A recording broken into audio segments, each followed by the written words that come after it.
Muito bem, meus irmãos, nós estamos expondo o livro do profeta Daniel. Às 8h30 da manhã o culto começou, a gente falou sobre a Páscoa, celebramos a Páscoa cristã, que é a ressurreição após a morte de Jesus. Então agora nós vamos prosseguir com a exposição do livro de Daniel. Dois personagens roubam a cena dos primeiros 4 capítulos. Quais são os personagens que mais aparecem nos primeiros capítulos aqui do livro de Daniel, Heitor? Daniel e... Quem pode ajudar? Qual é o outro grande personagem aqui do livro de Daniel?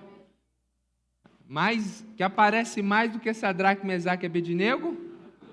Nabucodonosor.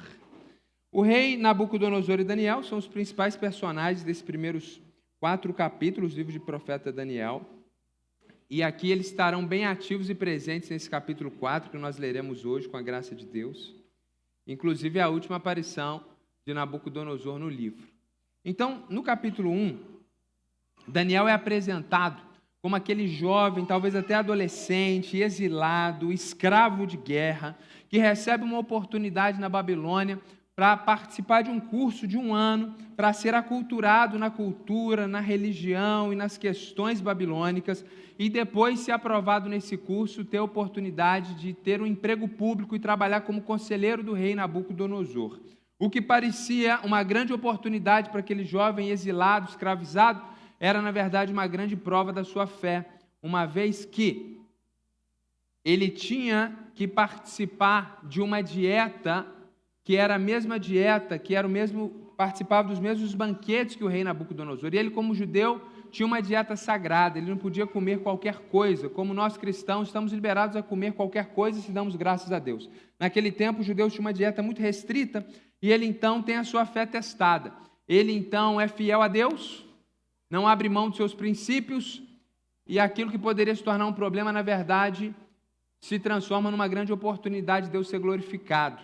Então, ele vence esse primeiro teste, passa a ser um dos conselheiros do rei, e logo depois de empossado, junto com seus amigos, citados muito bem aqui pelo nosso Heitor, e junto com uma série de outros conselheiros de outras nações, sobretudo babilônicos, ele passa no capítulo 2 uma outra grande provação. De repente, o rei Nabucodonosor tem um sonho, ele chama todos os conselheiros e diz: eu não só quero a interpretação do sonho, mas eu quero que vocês me revelem o que eu sonhei. Eu não vou contar para ninguém o que sonhei, se vocês não me disserem, eu vou matar todos os conselheiros. Então Daniel se vê em apuros, ele ora a Deus, Deus tem misericórdia, ele incrivelmente sonha exatamente o que o rei Nabucodonosor sonhou, e além disso ele dá a interpretação. Então o capítulo 2 começa com Daniel tendo a sua vida ameaçada, Deus dá graça a ele revela, interpreta o sonho, e por causa disso ele se torna chefe dos conselheiros do rei, um jovem de não mais do que 25 anos, liderando os conselheiros do homem mais importante do planeta naquela época, rei Nabucodonosor, que inclusive diante da sabedoria de Daniel, para revelar interpretações, reconhece que o Deus de Daniel é um Deus grande e poderoso. Já o rei Nabucodonosor, ele também aparece lá no primeiro capítulo, como um monarca forte, que possui grande domínio, o seu reino tem alcances multinacionais, ele vai conquistando países até que ele conquista o reino de Judá, o reduto do povo de Deus lá na Palestina, e ele não só conquista aquele povo, mas ele entra dentro do templo, destrói o templo, rouba os objetos sagrados do templo do Senhor, leva jovens como Daniel cativo para a Babilônia. No capítulo 2, quando ele sonha, como eu disse, deseja matar os conselheiros, nós vemos um homem de temperamento difícil, um homem que pede algo absurdo aos seus conselheiros. Quem poderia pedir algo nesse sentido? De que alguém desse interpretação de um sonho que ele não havia contado. Esse é Nabucodonosor, um homem mau, um homem com posturas terríveis e que não teria dificuldade alguma de matar dezenas de pessoas depois de pedir algo absurdo, como alguém saber o que ele tinha sonhado. E se não fosse a graça de Deus, não só Daniel, seus amigos, todos aqueles conselheiros teriam morrido por causa da loucura do rei. Esse Nabucodonosor, inclusive, tem um temperamento difícil, como eu disse. no capítulo 3, ele faz uma estátua de 27 metros de altura, toda revestida em ouro. Um prédio de 9, 10 andares. E essa estátua representava o seu governo e o seu poder. Um homem que era amante de si mesmo, amante do seu poder, que buscava o engrandecimento do seu próprio nome, cheio de orgulho, promovendo ali uma idolatria ao seu governo, ao seu estado e a si mesmo. E ao final do capítulo 3, ele quase mata os amigos de Daniel, porque eles não quiseram se dobrar diante dessa estátua de ouro. E mais uma vez Deus opera de forma miraculosa, salvando os amigos de Daniel. E o rei Nabucodonosor, ele reconhece mais uma vez que o Deus daquele Daniel, daquele povo, é um Deus grande, um Deus forte que faz milagres. Agora, para além desses dois personagens, nós temos um contexto muito importante aqui, que o povo de Deus está exilado, sendo escravizado na Babilônia, está em profundo sofrimento. Então a gente não pode perder de vista esse contexto, que o livro foi escrito para esses exilados israelitas, para esse povo de Deus que estava em sofrimento, que estava olhando para esse Nabucodonosor, que é um psicopata, que é um sociopata, que quer matar pessoas porque não sabe o que ele sonhou, que quer matar os seus conselheiros a troco do nada, que quer matar jovens de 20 e poucos anos numa fornalha aquecida, porque eles não querem adorar a imagem de ouro que ele fez. Então o povo está sofrendo na mão desse rei Nabucodonosor. E ter isso em mente também é muito importante para a gente entender esse capítulo aqui. Então, feito a apresentação e a representação dos dois personagens, entendendo esse contexto de dor e sofrimento do povo de Deus, a gente chega ao capítulo 4. O texto é longo, por causa disso nós vamos ler algumas partes do capítulo, lemos, explicamos, lemos mais uma parte, a gente cobre todo o capítulo e depois a gente traz isso para a nossa vida hoje, que é o mais importante. Não só entender o texto, mas aplicar o texto para as nossas vidas. Então, Daniel capítulo 4, nós lemos a partir do verso 1 que o rei Nabucodonosor, às pessoas de todos os povos, nações e línguas que habitam em toda a terra, que a paz lhes seja multiplicada. Pareceu-me bem tornar conhecidos os sinais e as maravilhas que Deus, o Altíssimo, tem feito para comigo. Como são grandes os seus sinais e como são poderosas as suas maravilhas. O seu reino é um reino eterno, e o seu domínio se estende de geração em geração. O capítulo 4 é uma grande carta, boa parte do texto, uma carta de Nabucodonosor, uma carta que ele enviou a todos os povos, nações e línguas. Naturalmente, não a todos os povos do planeta, porque isso seria impossível naquele contexto, mas a todas as províncias sobre as quais ele dominava. E como ele dominava sobre a maior parte do mundo conhecido, o alcance dessa carta foi incrível. Um documento oficial com o selo do rei, ele narrando para essas províncias, para esses governantes, e certamente essa história alcançou essa liderança governamental, mas alcançou os povos também, porque muito possivelmente essa carta foi lida para as pessoas. Então, a gente tem aqui uma carta de Nabucodonosor relatando uma experiência pessoal que ele teve. E aí o que a gente lê a partir de agora é justamente essa experiência pessoal de Nabucodonosor com Deus e que envolve Daniel. E uma experiência impressionante. Eu quero que você fique bem atento, porque essa é uma das histórias mais pitorescas e ao mesmo tempo mais incríveis de toda a Bíblia. O verso 4 diz o seguinte: lembra, ele está narrando a sua história, uma carta. Eu, Nabucodonosor, estava tranquilo em minha casa e feliz no meu palácio. Tive um sonho que me espantou.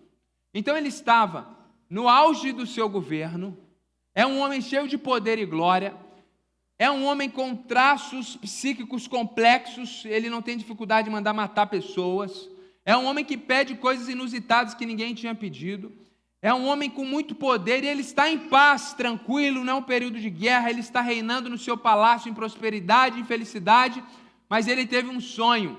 Não é a primeira vez que isso acontece com ele, e esse sonho o atormenta. Ele fica espantado com aquilo que ele sonhou. E aí no verso 9, o texto bíblico diz assim: e Beltesazar, chefe dos magos, Nabucodonosor diz a Daniel, que era o Beltesazar: Beltesazar, chefe dos magos, eu sei que você tem o espírito dos santos deuses e que não há mistério que você não possa explicar. Vou lhe contar o sonho que eu tive, para que você me diga o que ele significa. Estas foram as visões que passaram diante dos meus olhos quando eu estava deitado na minha cama. Eu estava olhando e vi uma árvore no meio da terra, cuja altura era enorme. A árvore cresceu e se tornou forte, de maneira que a sua altura chegou até o céu. Ela podia ser vista desde os confins da terra. A sua folhagem era bela, o seu fruto era abundante, e nela havia sustento para todos. Debaixo dela, os animais selvagens achavam sombra e as aves do céu faziam morada nos seus ramos. E todos os seres vivos se alimentavam dela. No meu sonho, quando eu estava na minha cama, vi um vigilante, um santo, que descia do céu, gritando em alta voz: derrubem a árvore, cortem os seus ramos, arranquem as folhas e espalhem os seus frutos. Espantem os animais que estão debaixo dela e as aves que fazem morada nos seus ramos. Mas o toco, com as raízes, deixem na terra, amarrado com correntes de ferro e de bronze, em meio à erva do campo. Que esse toco seja molhado pelo orvalho do céu, e que a parte que lhe cabe seja a erva da terra, junto com os animais. Que o coração dele seja mudado, para que não seja mais coração humano, e lhe seja dado coração de animal, e passem sobre ele 7 tempos. Essa sentença é por decreto dos vigilantes, e esta ordem é por mandado dos santos, para que os que vivem saibam que o Altíssimo tem domínio sobre o reino dos homens. Ele dá esse reino a quem quer e põe sobre ele até o mais humilde dos homens. Rei Nabucodonosor estava naquele momento de prosperidade, felicidade, tranquilidade no seu palácio. Ele tem um sonho, fica muito espantado com o que ele sonhou. Ele manda chamar os conselheiros, as pessoas não podem interpretar o sonho. O pedido agora é mais fácil do que de um tempo atrás. Ele não pede que eles saibam o sonho, mas só que interpretem o sonho. E mesmo assim, os sábios da Babilônia não conseguem interpretar. Então, não conseguindo interpretar, manda chamar o chefe dos conselheiros, o chefe daqueles homens, que é Daniel, aquele que já havia não só interpretado, mas revelado o sonho anteriormente. Daniel é chamado à presença, ele conta o sonho que ele teve, e o que nós lemos é justamente esse sonho. O rei Nabucodonosor tem um sonho, tem uma árvore no meio da terra, essa árvore é enorme, é grande, ela vai crescendo, crescendo até ela tocar o céu. Pessoas de todas as nações da terra, e certamente aqui ele está pensando na extensão do seu reino, em todo o reino babilônico as pessoas podem olhar e ver essa árvore. Debaixo dessa árvore animais moram, em cima nos seus ramos as aves fazem ninhos. É uma árvore grande e forte. De repente vem um ser celestial, e esse ser celestial vem com um decreto: essa árvore é cortada, os animais fogem, as aves voam, e esse toco que ficou daquela árvore, ela fica ali junto com as raízes, plantado ainda em terra, eles são acorrentados, esse toco é acorrentado, e ele está muito espantado com esse sonho, ele quer saber o que esse sonho significa, e ele conta tudo isso para Daniel. Aqui eu quero fazer 2 ressalvas. No verso 9, o texto bíblico diz que Beltesazar, ou seja, o nome babilônico de Daniel, ele era chefe dos magos. E o Nabucodonosor diz: eu sei que você tem o espírito dos santos deuses, e que não há mistério que você não possa explicar. Bom, certamente, meus irmãos, Daniel não estava possesso pelos espíritos dos deuses. Importante a gente entender que essa é a perspectiva de Nabucodonosor, à luz da sua religião zoroastra, vendo e entendendo a sabedoria de Daniel. Daniel era um servo de Deus como você, o único espírito que estava sobre ele, e nele era o espírito de Deus vivo. A gente sabe também que não existem outros deuses, mas aqui o texto está sendo narrado na perspectiva do Nabucodonosor, que é um politeísta, e acredita que aquela sabedoria toda de Daniel não é só do Deus de Daniel, mas ele é tão sábio que todos os deuses devem dar sabedoria para ele. É uma perspectiva equivocada dele. E ele é chamado de mago, não porque ele era mago como Harry Potter ou um Wicca da vida. Ele era mago, aquela palavra tinha esse sentido de conselheiro, de sábio, a pessoa que dominava as questões não só da religião, mas da sabedoria prática, tá bom? Então, não tem uma visão equivocada de Daniel. E no verso 17, o texto bíblico diz que aquele ser angelical diz que essa sentença é por decreto dos vigilantes, e essa ordem é por mandado dos santos, para os que vivem, saibam que o Altíssimo tem domínio. Também o rei Nabucodonosor, ele está tendo um sonho. Deus está mostrando algo para ele. Só que aqui tem uma coisa interessante. Geralmente, a gente vê isso na Bíblia, a gente vê isso na prática e na vida diária.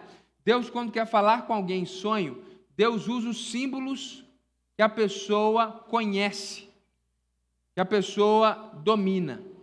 Então, Nabucodonosor, ele tinha uma religião de santos, de seres. Então, Deus revela para ele o que está acontecendo à luz do seu imaginário, à luz das suas perspectivas.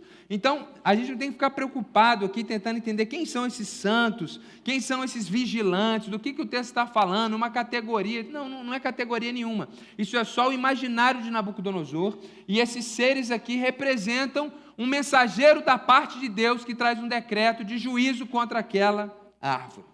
E aí, a partir do verso 22, 19, Camila, a gente tem a explicação do sonho. Daniel vai explicar para o rei o que é esse sonho com uma árvore, o que essa árvore significa. Então, preste bastante atenção. Verso 19 diz que Daniel, então, cujo nome era Beltesazar, como eu já tinha te adiantado, ficou perplexo por algum tempo, e os seus pensamentos o perturbavam. Então o rei lhe disse: Beltesazar, não deixe que o sonho ou a sua interpretação o perturbem. Beltesazar respondeu: meu senhor, quem dera o sonho fosse a respeito daqueles que o odeiam, e a sua interpretação se aplicasse aos seus inimigos. Logo que o rei conta, Deus dá a revelação para Daniel. Ele sabe exatamente o que o sonho significa, e ele fica preocupado, apavorado, porque a interpretação do sonho é muito triste, muito complicada, e envolvia um juízo e uma situação difícil para o rei. E ele teme falar certamente, porque um rei descompensado como Nabucodonosor poderia mandar matá-lo imediatamente à luz de uma notícia tão ruim que Daniel daria para ele. Então Daniel fica tenso, fica preocupado, não sabe como dar a notícia, mas Deus já tinha revelado e a revelação não era boa. Então segue a interpretação a partir do verso 22. Aquela árvore é o Senhor, ó rei, que cresceu e veio a ser forte. A sua grandeza, ó rei, cresceu e chega até o céu, e o seu domínio se estende até a extremidade da terra. Quanto ao vigilante ou santo que o senhor rei viu, que descia do céu e que dizia: cortem e destruam a árvore, mas deixem o toco com as raízes na terra, amarrado com correntes de ferro e de bronze, em meio à erva do campo, que esse toco seja molhado pelo orvalho do céu, e que parte que lhe cabe seja como os animais selvagens, até que passem sobre ele 7 tempos. Essa é a interpretação, ó rei, e este é o decreto do Altíssimo que virá contra o meu senhor, o rei. O senhor, ou seja, o rei, será expulso do meio das pessoas, e a sua morada será com os animais selvagens. O Senhor comerá capim com os bois, e será molhado pelo orvalho do céu, e passarão 7 tempos, até que o Senhor, ó rei, reconheça que o Altíssimo tem domínio sobre os reinos do mundo, e os dá a quem ele quer. Quanto ao que foi dito, que se deixasse o toco da árvore com as suas raízes, isso significa que o seu reino voltará a ser seu, depois que o Senhor tiver reconhecido que o céu domina. Portanto, ó rei, aceite o meu conselho, abandone os seus pecados, praticando a justiça, e acabe com as suas iniquidades, usando de misericórdia para com os pobres. Assim, talvez, a sua tranquilidade se prolongue. Meus irmãos, a interpretação do sonho é terrível. Deus está dizendo através daquele sonho na boca do profeta Daniel, uma vez que interpreta o sonho: você, rei, é a árvore. Deus está derramando justiça e juízo contra você por causa do seu orgulho, da sua arrogância. Você que tinha feito uma imagem de ouro de 10 andares para idolatrar você e o seu próprio reino, é comparado não a uma imagem forte de ouro, mas uma árvore perecível, e Deus vai derrubar essa árvore. E o dramático da interpretação e a severidade de juízo de Deus é tal que o texto não está falando que um dia Nabucodonosor morreria, ou ele pegaria uma enfermidade e deixaria de ser o rei. Mas a forma e o processo que isso se daria é algo extremamente complexo. Daniel está dizendo que aquele rei perderia a sua sanidade psíquica, que esse rei ficaria louco e ele se tornaria alguém como um animal, viveria no pasto, comeria ervas do campo, suas unhas iam crescer, seu cabelo ia crescer, e ele ia ficar ali como um bicho no meio dos animais. Certamente não era a notícia que Daniel almejava dar para o rei. Ele está temeroso, mas na autoridade de Deus ele decreta, ele dá essa interpretação tão terrível. É interessante a gente perceber o verso 15,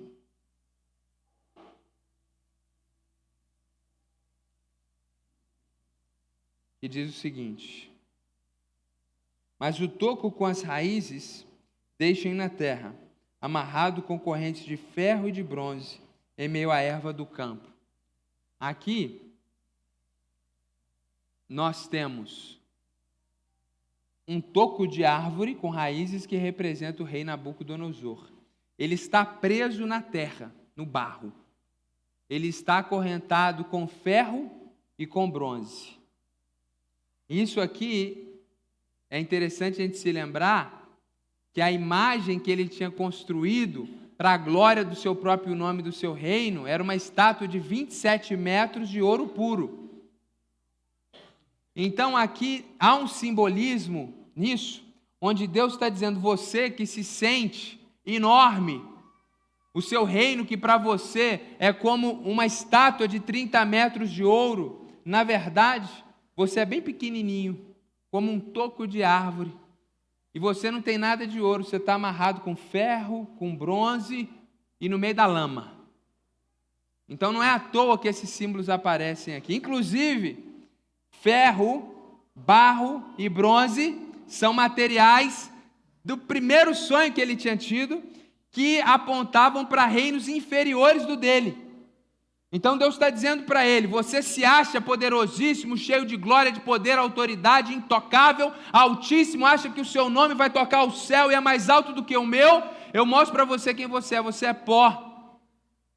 E você não é maior do que os reinos que sucederão a você. Tudo isso está contido no sonho. O texto bíblico diz que ele passaria por essa situação de loucura por 7 tempos. O que isso significa? Qualquer possibilidade de interpretação aqui deve ser desprezada. Qualquer um que vai ler esse texto e falar 7 tempos significa isso, aquilo, é coisa da cabeça dele. Não há possibilidade bíblica de a gente entender isso. 7 tempos são 7 tempos. Qual a medida do tempo, Deus sabe. Qual que é a ideia do 7? 7 é perfeito.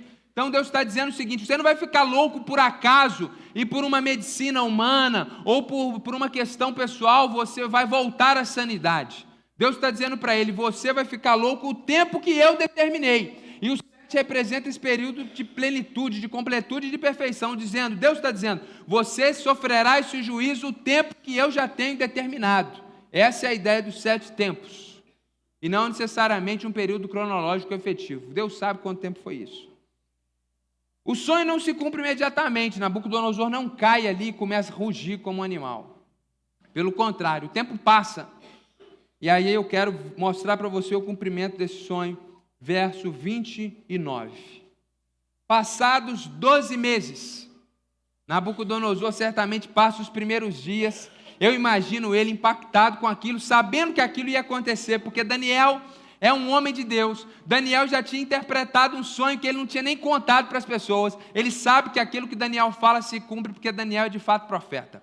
Então ele fica apavorado, é tanto que não há nenhuma menção de que ele quis fazer algum mal para Daniel, apesar daquela notícia. Era muito comum que os reis, quando profetas diziam coisas contra eles, eles mandavam matar esses profetas e chamar profetas que pudessem falar coisas boas para eles. Então ele reconhece que aquilo certamente ia acontecer, e eu imagino ele nos primeiros dias, lembrando daquela última fala de Daniel, procurando abandonar os pecados, praticar a justiça. Imagino ele fazendo reformas de cunho social, ajudando os pobres e começando coisas novas do seu governo, tentando ser um homem mais justo, mais benevolente, porque está aterrorizado com aquilo.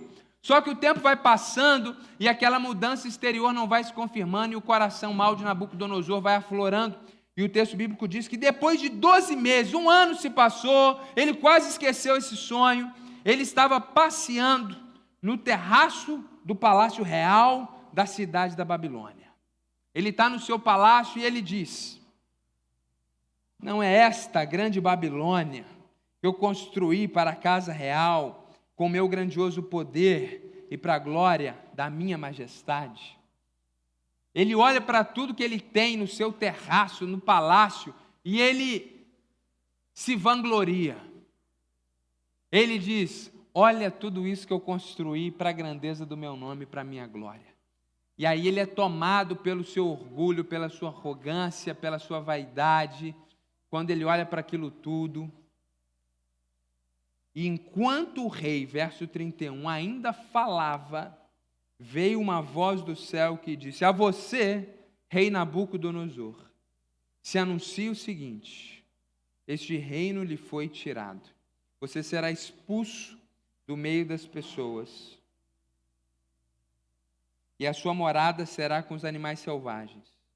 Você comerá capim como os bois, e passarão 7 tempos, até que você reconheça que o Altíssimo tem domínio sobre os reinos do mundo e os dá a quem Ele quer. No mesmo instante, se cumpriu a palavra sobre Nabucodonosor. Ele foi expulso do meio das pessoas e começou a comer capim com os bois. O seu corpo foi molhado pelo orvalho do céu, até que lhe cresceram os cabelos como as penas da águia e as suas unhas como as garras das aves. Mas ao fim daqueles dias, eu, Nabucodonosor, levantei os olhos ao céu e recuperei o entendimento. Então eu bendisse o Altíssimo e louvei e glorifiquei aquele que vive para sempre. O seu domínio é eterno e o seu reino se estende de geração em geração. Todos os moradores da terra são considerados como nada, e o Altíssimo faz o que quer com o exército do céu e com os moradores da terra. Não há quem possa deter a sua mão, nem questionar o que ele faz. Verso 37, último verso. Agora eu, Nabucodonosor, louvo, engrandeço e glorifico o Rei do céu, porque todas as suas obras são verdadeiras e os seus caminhos são justos. Ele tem poder para humilhar os orgulhosos. Vemos aqui, meus irmãos, que depois de 12 meses, ele já esquecendo o juízo que estava por vir, se gloria completamente por causa das obras de suas próprias mãos, e subitamente ele recebe uma mensagem do céu, lembrando o juízo que havia sido decretado há um ano atrás, e imediatamente ele perde a sua lucidez, ele perde a sua sanidade, ele enlouquece. Quando o texto bíblico diz que ele foi expulso da presença dos homens, não é que alguns homens vieram, deram um golpe de estado e levaram ele para ficar preso num curral, não é essa a ideia. Ele perde a lucidez, ele foi expulso por Deus do reino dos homens. Ele fica louco, ele começa a agir como um animal, ele perde completamente a sua lucidez. Ele vai para o campo, fica cabeludo, peludo, as unhas crescem como unhas de animais, e não acontece aqui nada de sobrenatural, tá, irmãos? Não é que ele vira um animal, mas é a ideia de que ele não cortava suas unhas, não fazia o seu cabelo, não cortava sua barba. Ele foi ficando ali como um bicho, como um animal, comendo capim e vivendo isolado dos homens. Até que subitamente, ou seja, quando acabou os 7 tempos determinados por Deus, a ficha caiu, a lucidez voltou, como uma pessoa que está em um surto psicótico por anos, e de repente ela volta, e ela se lembra que ela é o rei Nabucodonosor, ela olha para si e se lembra da profecia de Daniel, se lembra do sonho, se lembra do decreto no dia que ele ficou louco, e ele reconhece que o Deus Altíssimo, o Deus dos céus, o Deus de Daniel, o Deus que havia decretado, feito tudo aquilo com ele, era de fato o Senhor sobre todas as coisas. E que ele não era mais poderoso que esse Deus. Que o reino dele não era uma estátua de ouro intocável, e ele não era um homem que tocava os céus. E é interessante isso, porque ele está reinando, ele é o rei de Babilônia. E Babilônia surge justamente com esse projeto. Os babilônicos tinham esse problema de megalomania, de grandeza, dessa teologia de vanglória. Os babilônicos, lá no início da Bíblia, eles construíram um zigurate, construíram uma torre, eles queriam tocar o céu. E Nabucodonosor não perdeu esse projeto de poder dos seus antepassados, esse projeto de grandeza. Ele quer ser lembrado, ele quer entrar para a história, ele quer que o reino dele seja eternizado. E foi eternizado, e a gente vai lembrar disso até quando a gente chegar na eternidade, mas não por causa da grandeza dele, mas por causa da grandeza de Deus que o humilhou. Meus irmãos, um sonho, uma explicação e o cumprimento desse sonho. O verso 17 diz o seguinte, quero reler 3 versículos com vocês. O verso 17 diz o seguinte: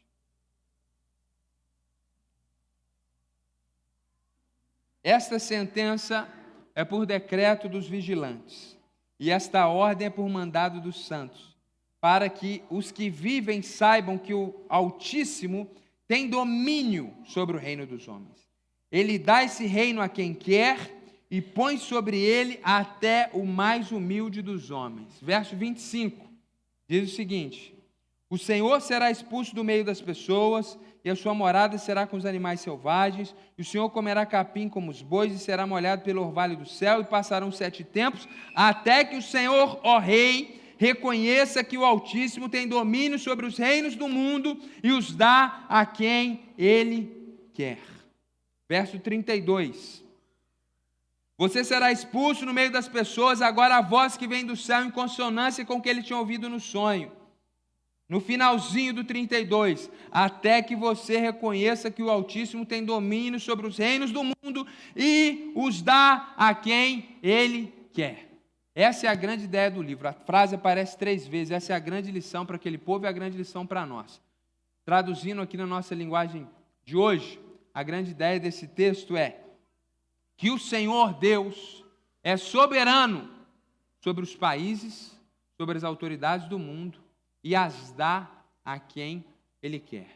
Se eu trouxesse o verso ipsis literis, quando a gente fala de termos, isso fica muito generalista.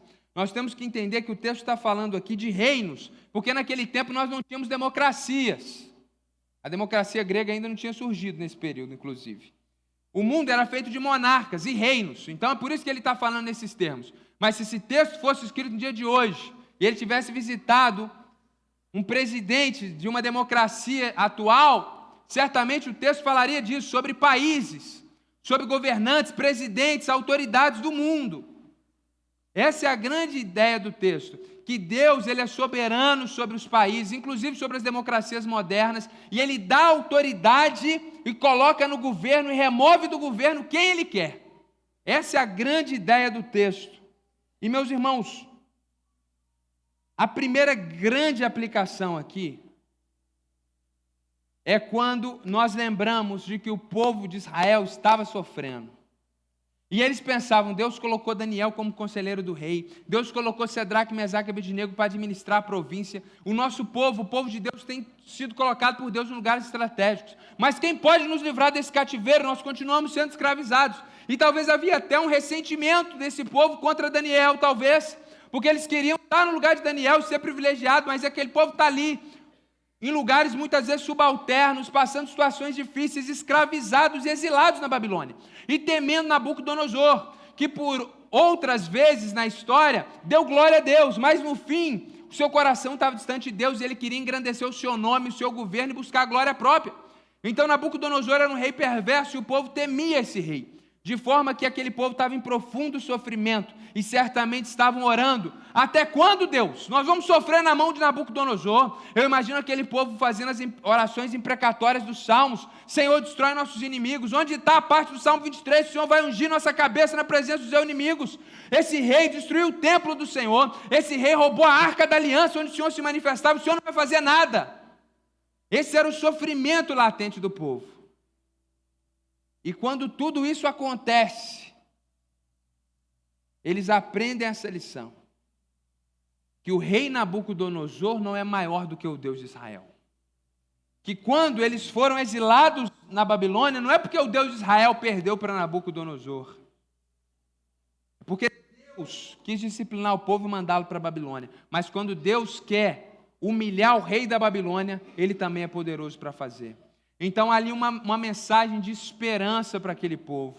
E de resposta, eles têm uma resposta da parte de Deus. Até quando, o Senhor Deus está dizendo? Até quando eu quiser.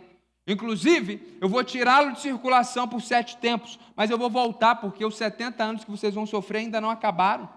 Então, Deus está mostrando para aquele povo que Ele é o autor e tem toda a autoridade sobre todas as coisas, sobre todos os monarcas. Isso, de alguma forma, traz para aquele povo respostas, traz alívio, porque eles sabem que quando Deus quiser, Deus irá tirá-los daquela posição de escravidão. Porque a geopolítica não corre independente de Deus. Deus é Senhor sobre reinos, sobre reis, sobre governantes, e toda a sorte de todo homem nessa terra não está distante ou fora do domínio do Senhor. O Senhor é soberano. Então aqueles homens, aqueles israelitas, eles recebem isso. E eu fico imaginando, porque nem todo judeu foi levado para a Babilônia. Alguns, a minoria, mas a liderança intelectual, tecnológica da época foi levada para a Babilônia. Mas aqueles homens mais simples, aquelas pessoas mais simples da terra, ficaram lá em Judá. Ficaram ali sendo dominados pelos babilônicos. E fazendo a mesma oração, sem poder entrar no templo. O templo está profanado, destruído, não havia adoração mais em Jerusalém. E aquele povo em crise com Deus. Até quando? E eu fico imaginando talvez o pai, a mãe de Daniel, sem saber talvez de como Deus estava honrando aquele menino lá. Mas certamente os pais de Daniel não foram para o exílio, porque eles levaram sobretudo os jovens e aqueles avós desesperados em Judá. E aí eles recebem essa carta de Nabucodonosor, reconhecendo que o Deus daquele povinho de Jacó, aquele grupinho de judeus, era o Deus soberano acima dele. E quando aquele povo lá em Judá recebe essa carta do rei Nabucodonosor, que é esse capítulo 4 que lemos, eu imagino como que eles glorificaram o nome do Senhor. E eles aprenderam ali essa lição, que apesar daquele sofrimento, Deus estava permitindo por um tempo, mas Deus, ele era soberano. E aí, trazendo, meus irmãos, essa grande ideia para as nossas vidas, a primeira grande lição é justamente nesse campo governamental e político. Não tem como, essa é a grande aplicação para nós. Nós não estamos exilados na Babilônia, nós não estamos subjugados por uma nação estrangeira. Nosso país, tecnicamente, é um país livre. E quando nós pensamos na nossa política, num ambiente polarizado, alguns cristãos, eles agem como se Deus não trabalhasse nas democracias modernas. Como se o poder de Deus sobre as nações fosse só para Israel e para a Babilônia. Que agora nós temos uma democracia, nós temos votos diretos e Deus está de férias. Deus não se envolve com política. Deus não se envolve com política como pastores ignorantes ou sem vergonha fazem, manipulando o povo de Deus.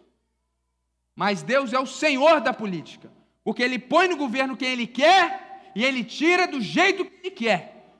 Ele inclina o coração do povo, Ele faz de maneiras múltiplas, mas Ele é o Senhor que está sobre domínio ainda hoje nos nossos países modernos, humanistas e secularizados. Ainda que a gente não evogue divindade sobre nós, como os babilônicos ou os judeus, Deus continua sendo Deus. E Ele continua sendo soberano sobre as nações. E nós temos que nos lembrar disso, meus irmãos. Isso é uma verdade tão verdadeira que o apóstolo Paulo acreditava nisso. Está lá em Romanos capítulo 13, verso 1. Por favor, me ajude, Camila.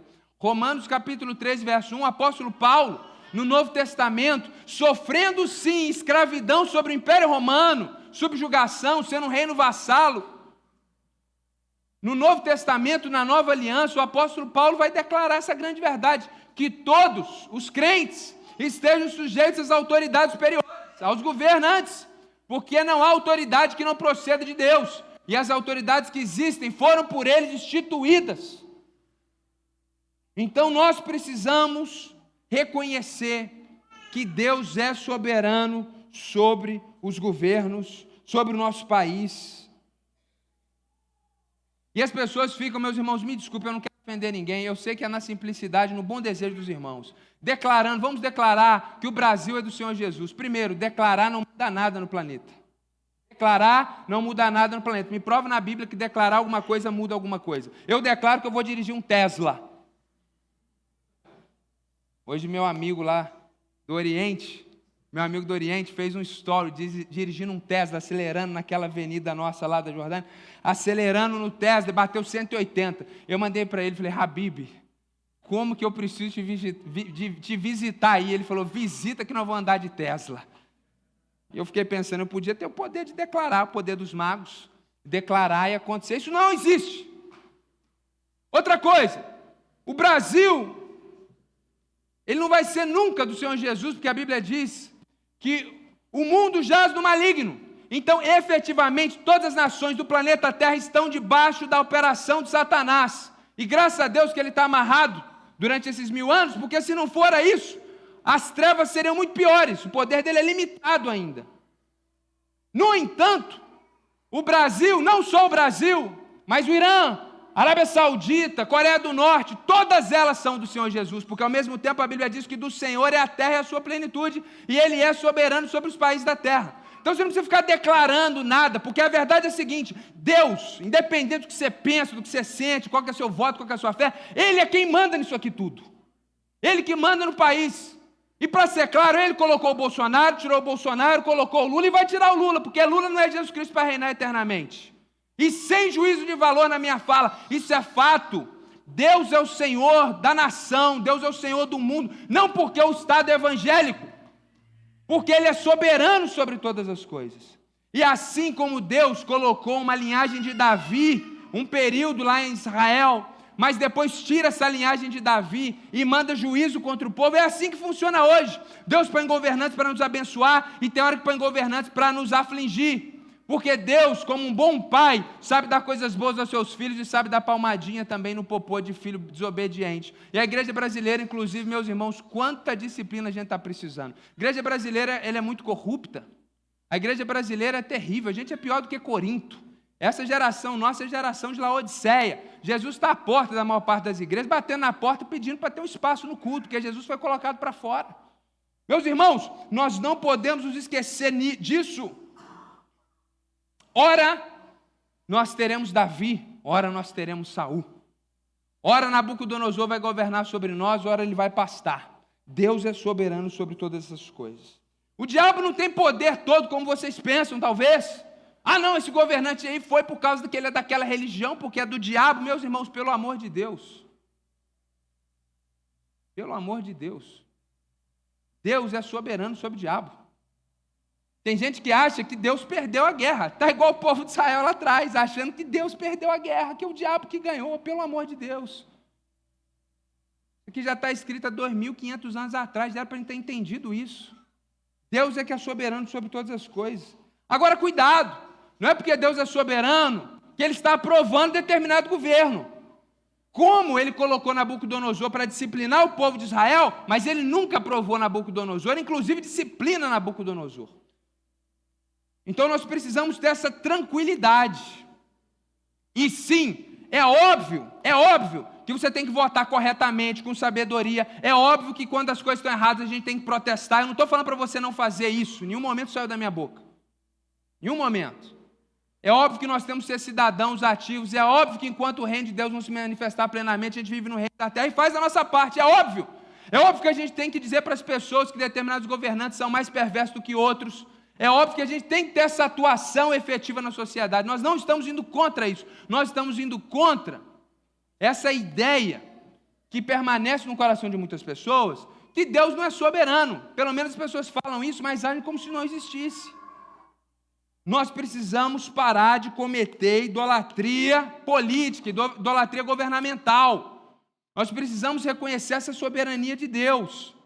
Porque quando você está brigando, se você não entendeu ainda, eu vou deixar claro, porque enquanto você está brigando com os outros, amaldiçoando os outros, fazendo inimigos por causa de política, isso aí é idolatria política. Você está colocando a política acima da sua missão. Porque como seguidor de Jesus, você é chamado para ser um pacificador. Bem-aventurados sois vós. Sois vós não. Bem-aventurados que anunciam a paz. Bem-aventurados os pacificadores. Então, se no lugar de pacificar, você é um instrumento de treva, de tragédia, de briga, de confusão, de problema. Você tem inimigo, tem primo seu que não fala contigo. Meu irmão, isso é idolatria. Você está colocando suas questões pessoais acima da vontade de Deus e de Jesus. Então se manifeste sim, coloque sim, compartilhe sim, mas com a sabedoria de um filho de Deus. Então a primeira grande aplicação aqui é sobre essa questão política.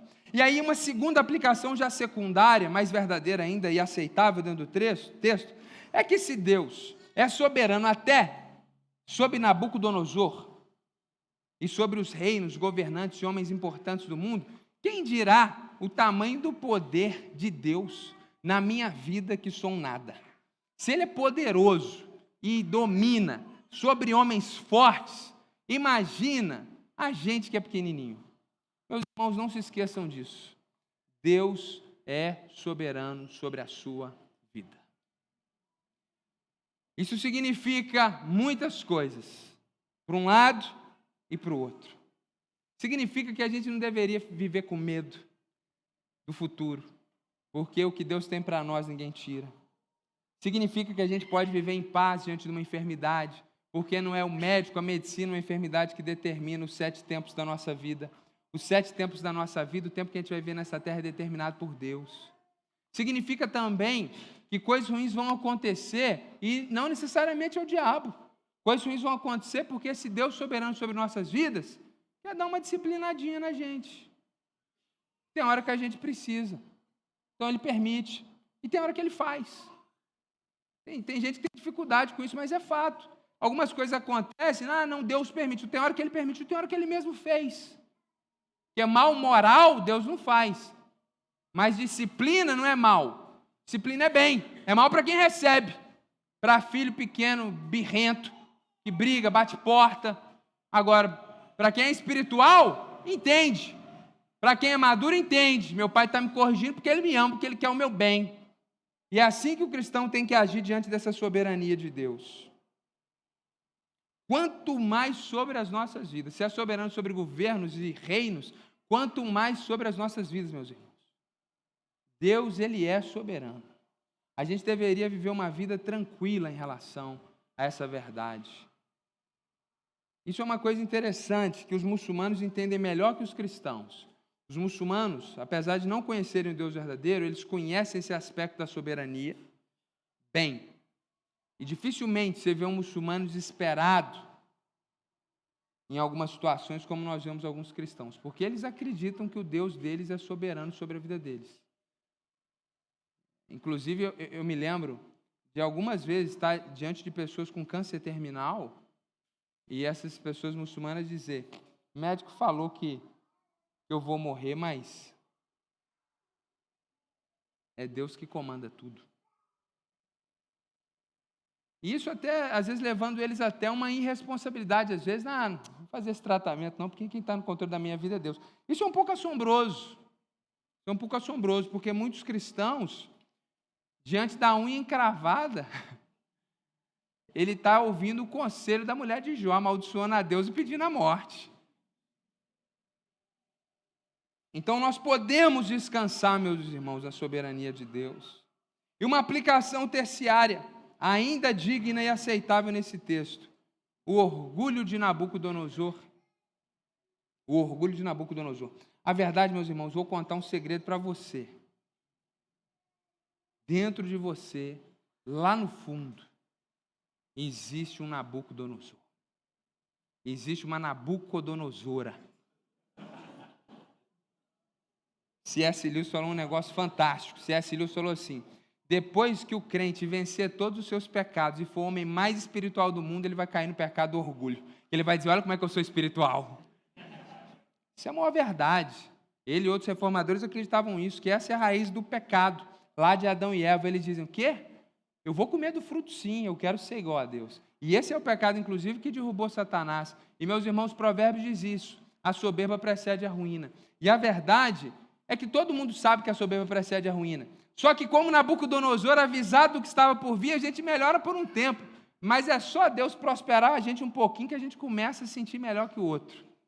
É aquela história que não pode dar asa para cobra. Então sai uma verruguinha, o cara já se sente uma cobra com asas de águia. A gente é terrível. A nossa inclinação natural é má. E a gente tem que tomar muito cuidado com isso, meus irmãos. Muito cuidado com a arrogância. Muito cuidado com a soberba. Muito cuidado com a altivez de espírito. Muito cuidado em como a gente olha para o nosso próximo. Deus tem abençoado os irmãos, como tem abençoado Daniel, dando emprego a vocês, dando uma posição na sociedade a vocês, seja ela qual for. Todo mundo que está aqui está vivo, tem o que comer, tem o que vestir. Deus tem abençoado os irmãos, Deus tem abençoado a sua vida. Ainda que com lutas, com dificuldades, Deus tem sustentado você. E é muito fácil a gente olhar para alguém que a gente acha que é menos ou que tem menos e a gente olhar de cima para baixo, levantar a cabeça. A inércia do orgulho ela é invertida. Pensou, bobeou, a gente levanta a cabeça e desqualifica o outro. A gente tem que tomar muito cuidado com isso. Não é a aplicação primária do texto, certamente não. A gente está indo aqui numa ordem de possibilidades de aplicação. Mas quando eu leio esse texto, eu olho para a minha vida e falo: meu Deus, dá medo, literalmente temor.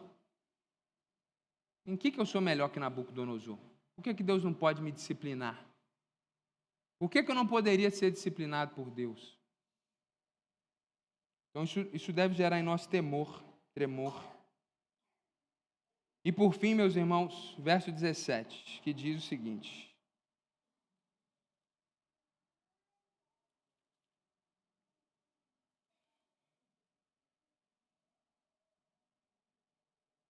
na parte B, lá no final, ele dá esse reino a quem quer e põe sobre ele até o mais humilde dos homens. Isso é muito legal, muito legal. Por quê?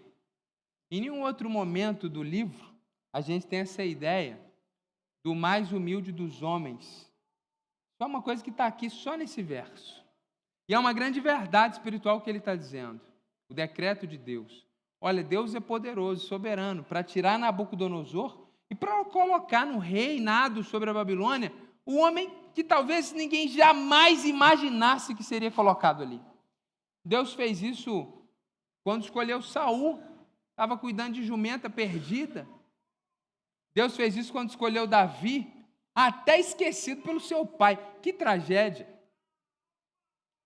O profeta Samuel chega na casa de Davi, fala: olha, Deus me disse que dessa casa vai sair o novo rei.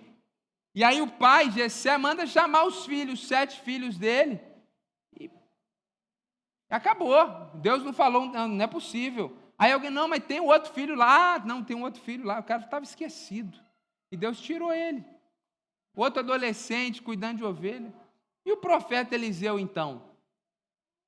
Cuidando de arado, atrás da 12ª junta dos bois, esquecido.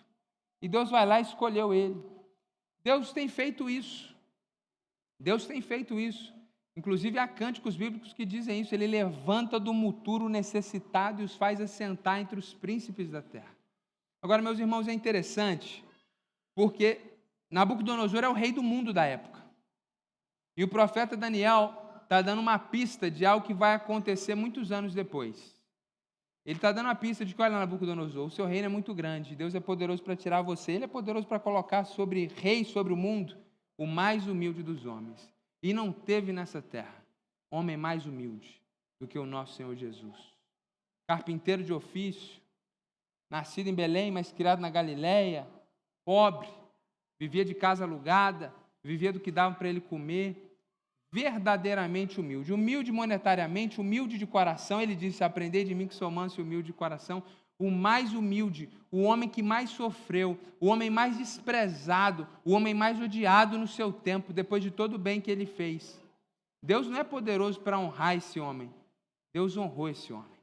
Deus honrou Jesus. E ele foi colocado não só acima do governo de Nabucodonosor, mas acima de todo o reino, de todo o governo, de toda a nação. E um dia, todo rei, todo governante, todas as pessoas vão se dobrar diante do Rei Jesus. Desse humilde que foi exaltado. E, meus irmãos, isso não é uma metáfora não, tá? Isso é fato literal. Um dia, Jesus vai regressar, todo olho verá e todas as pessoas vão ressuscitar, inclusive Nabucodonosor. E naquele dia, todo joelho vai se dobrar. Antes do juízo final, todo joelho vai se dobrar. Toda língua vai confessar que Jesus Cristo é o Senhor. E aí depois, Deus vai fazer a separação do juízo eterno. E parece que depois dessa experiência, eu tenho esperança de encontrar Nabucodonosor no paraíso. Porque depois dessa experiência, gente, é um batismo. O cara escreve uma carta para o mundo inteiro para dizer o seguinte, cara: o Deus dos judeus é o Deus verdadeiro, ele quebrou a minha vida, me humilhou, e ele é Deus mesmo, e é maior do que eu. Aquele negócio que eu sonhei, que eu fiz uma estátua de ouro aí, está por fora. Esse Deus é o Deus Altíssimo. Eu tenho a expectativa de encontrar Nabucodonosor lá, queria muito. E eu queria encontrar você lá também.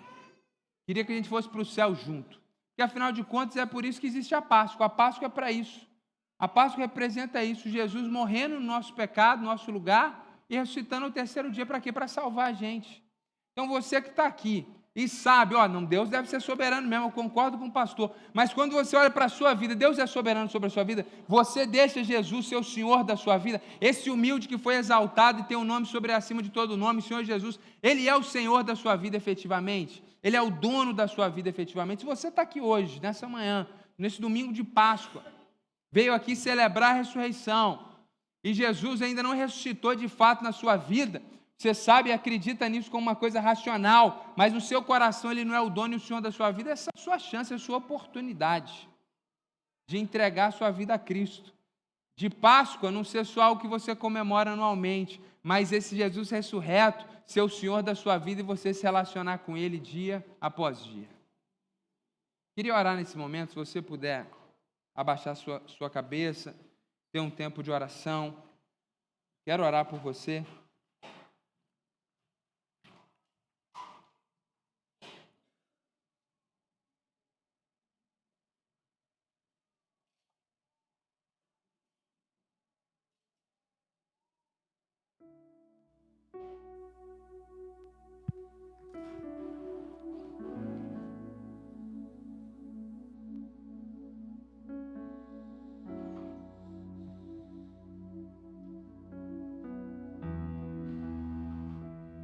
Se você nessa manhã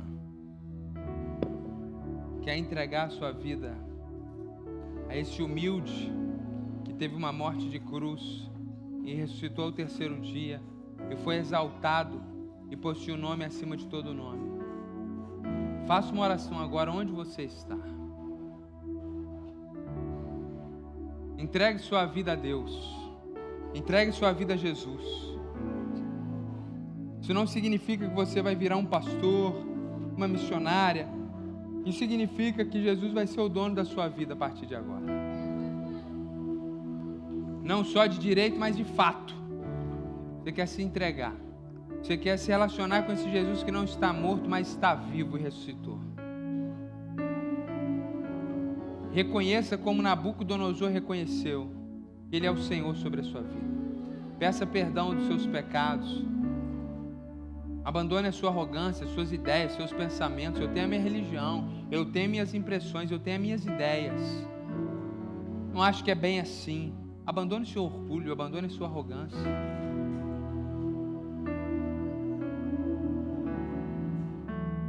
O Senhor te chama por graça, o Senhor te chama com amor. Entrega a sua vida a Jesus nessa manhã. Ó Deus, muito obrigado porque o Senhor é o Rei das nações. Muito obrigado porque o Senhor é o Senhor sobre todas as coisas. Muito obrigado porque o Senhor governa sobre os reinos, e governa sobre nossas vidas, e governa sobre a igreja. E nós podemos então descansar na nossa vida e na nossa cidadania. Militar com sabedoria, glorificando o Teu nome, mas descansando e sendo pacificadores do Teu reino. Porque verdadeiramente o Senhor é o Rei sobre todas as coisas. Deus, essa pessoa que está se entregando ao Senhor, se há alguém aqui nessa manhã, que o Senhor encha ela com a Tua presença e com o Teu Espírito. Deus, e o Teu povo que está aqui, que o Senhor nos ensine a cada dia, diante da Tua soberania, viver com um coração humilde, manso e tranquilo como o do Senhor, buscando a glória do Teu nome e não a honra e a glória do nosso próprio nome. É em nome de Jesus que nós oramos. Amém.